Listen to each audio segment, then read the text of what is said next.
Ndafika. Shida. Karibu. Asante. Wow.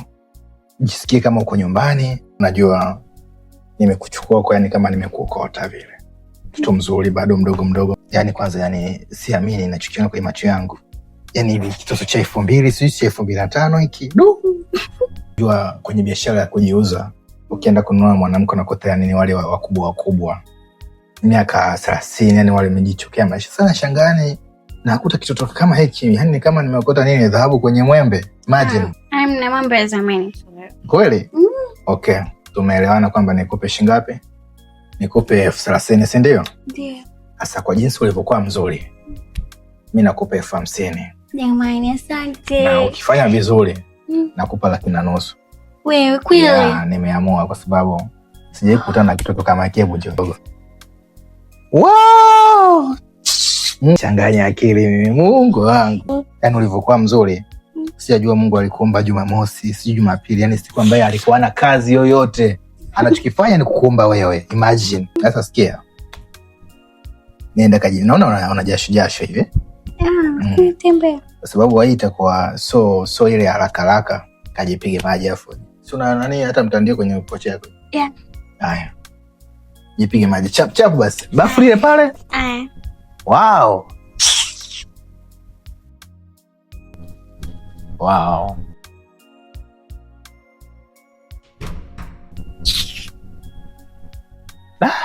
Hebu njoo. Penda ujue. Sijai kumpenda mwanamke yote anayejiuza na sio mara ya kwanza kumchukua mwanamke. Lakini nashangaa kwa nini wewe. Jamani, sema hivyo. Kuna kitu nataka nikuulize, sitanijibu vizuri. Ila samani kama nitakuwa naingilia maisha yako. Hamna shida. Naruhusiwa kukuuliza. Wewe bado ni binti mdogo sana. Ndio. Kwa nini unafanya hii kazi ya kujiuza? Nisemaje? Ni kwa sababu tu ya shida. Kwa kweli mamangu anaumwa sana. Mama anaumwa? Anaumwa nini? Anaumwa, ila nilipompeleka hospitali nikaambiwa kwamba inahitajika hela nyingi ili apone. Kama shingapi?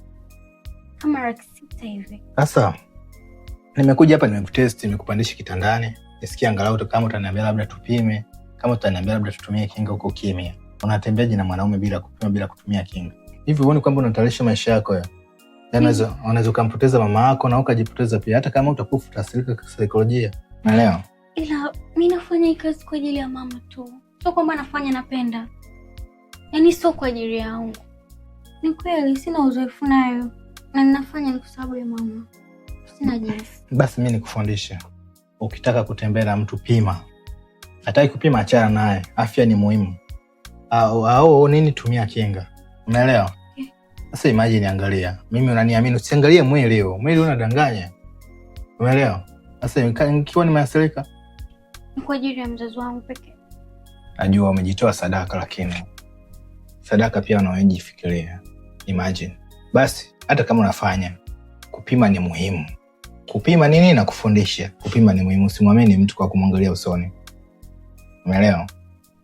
Sasa sikia, lakini tuseme kwa sababu nimekupenda na umekuwa mkweli, nitakupatia hiyo hela kutibiwa mama. Uko serious? Yeah. Kweli? Serious. Na uniahidi kama utaacha hii kazi. Nakupromise sitafanya tena. Serious. Sitaji kufanya chochote nawe kwa sababu yani umenigusa.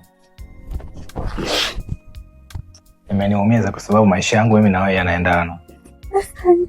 Maisha maumivu.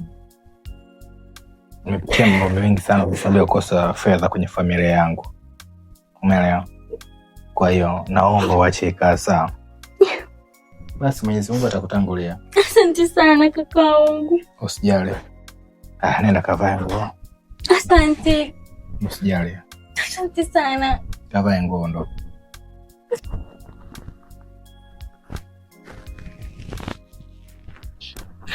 Ni kweli. Usijali. Nimeamini sio kila mtu anayejiuza anapenda. Mwingine unajiuza kwa sababu ya matatizo.